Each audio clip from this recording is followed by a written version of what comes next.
Hello guys, welcome back to my another mini vlog. तो हाँ भाई, हम सुबह उठ चुके हैं, नहा धोकर हम चल दिए सेवा करने के लिए। और यहाँ हमने कर लिया नाश्ता पोहे का। और उसके बाद फटाफट से हम लोग, मुझे पोहे पसंद नहीं है इसलिए मैंने कम खाया। और उसके बाद फटाफट से हम करने लग गए सेवा। और ये है निर्मला आंटी, मेरी मम्मा की बेस्ट फ्रेंड है, ब्यावरा वाली, बहुत अच्छी है, डोरेमोन जैसी है एकदम। और उसके बाद फिर हम लोग फ्री हो गए थे, तो हम लोगों ने सोचा घर जाकर थोड़ा रेस्ट कर लेते हैं। और गाड़ी भी थोड़ी ख़राब हो चुकी थी, तो मेरे हस्बैंड साफ़ कर रहे थे और तब तक मैंने रख दिया गर्म पानी, क्योंकि लाइट चली गई थी। और उसके बाद गर्म पानी रखते ही मैंने इनको बुलाया कि आ जाओ, लेकिन ये भाई साहब अपनी कार से फ्री नहीं हो रहा है। और उसके बाद फाइनली ये सेठ जी आ गए और गर्म पानी ट्रांसफ़र कर रहे हैं बकेट में। और ये क्या, जैसे ही बकेट में ट्रांसफ़र किया हाथ जल गया। और उसके इन सब की हमको आदत नहीं है ना। और उसके बाद ये भाई साहब फाइनली चले गए नहाने के लिए, अपनी कार को नहला रहे हैं खुद के नहाने से पहले। और उसके बाद इतने में मुझे आवाज़ आई कि भाई मुझे शावर जेल वगैरह दे जाओ। और मैं ये सब देने के लिए यहाँ पर आई। और ये देखो, यहाँ गाय भैंसे भी नहीं है। और जैसे ही हम बाहर गए तो देखो हमने क्या देखा, ये मेरी बहन खुद सांड होकर गाय को घुमा रही है। और इतने में ही देखो क्या हो गया, सांड को पता नहीं क्या हो गया और गाय को देखकर वो आ गया और वो दोनों लड़ने लग गए। और यहाँ हमारा जज्बा ख़त्म नहीं होता है। हमारी बहन का जज्बा देखो अभी भी इसमें जोश बाकी है, और ये फिर से गाय को लेकर घुमा रही है, इसको कोई डर नहीं है।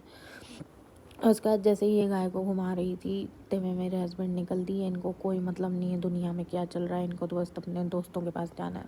और ये सेठ जी जल्दी अपने दोस्तों के पास। और मेरी बहन को सीखनी थी बुलेट, तो उसने मामू को बोला मुझे बुलेट सिखा दो। और नानी भी यही बोल रही हैं कि उसको बुलेट सीखनी है। और इतने में ये मैडम सोचती हुई कि अभी सीखूँ कि नहाने के बाद सीखूँ। और उसके बाद मम्मा ने मुझे वेजिटेबल्स कट करके दिए। मुझे आज देसी लोगों को विदेशी बनाना था मैगी खिलाकर। और नानी ने हमारे लिए दूध रखा था निकाल कर, और हम जाने वाले थे इसीलिए। और इसी में से मम्मा ने फटाफट से चाय के लिए दूध निकाला और मम्मा ने रख दी फिर चाय।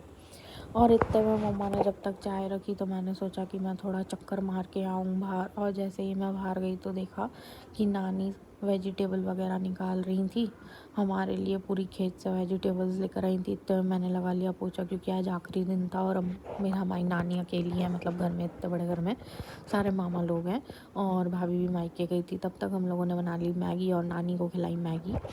ये मेरी मुंह बोली नानी है, लेकिन मेरी रियल नानी जैसी है। और इतने में ये बनाने लग गई रोटी। बोला आज आखिरी दिन है तो मेरे हाथ की घी वाली रोटी खा लो।